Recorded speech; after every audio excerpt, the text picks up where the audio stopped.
सांगली जिल्हा परिषद पशुसंवर्धन विभागामध्ये 29 लाखांच्या संगणक, प्रिंटर आणि UPS खरेदीमध्ये अनियमितता आढळल्याप्रकरणी पशुधन पर्यवेक्षक जैनुद्दीन मुल्ला, कनिष्ठ सहाय्यक लेखाधिकारी प्रवीण चव्हाण यांच्यावर जिल्हा परिषद मुख्य कार्यकारी अधिकारी तृप्ती घोडमिसे यांनी निलंबनाची कारवाई केली आहे।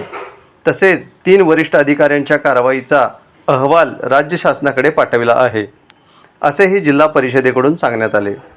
पशुसंवर्धन विभागामध्ये 29 लाख रुपयांचे 42 संगणक, 42 प्रिंटर आणि 42 UPS मशीन खरेदी केल्या होत्या। पण खरेदीची ही प्रक्रिया पूर्णपणे चुकीच्या पद्धतीने राबवल्याबद्दल सामाजिक कार्यकर्त्यांनी जिल्हा परिषदेकडे तक्रार केली होती। या तक्रारीनुसार मुख्य कार्यकारी अधिकारी तृप्ती घोडमिसे यांनी उपमुख्य कार्यकारी अधिकारी प्रमोद काळे यांच्या नेतृत्वाखाली 3 अधिकाऱ्यांची समिती गठीत केली होती।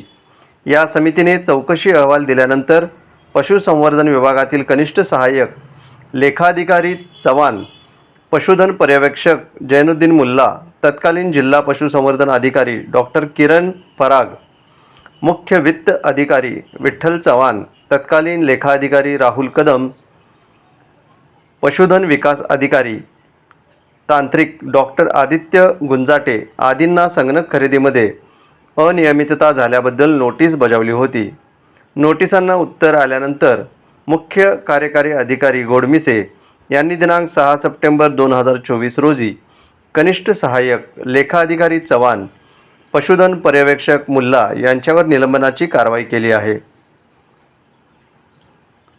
चव्हाण यांना तासगाव पंचायत समिती तर मुल्ला यांना कवटेमंकाळ पंचायत समितीमध्ये उपस्थित राहण्याची सूचना दिली आहे।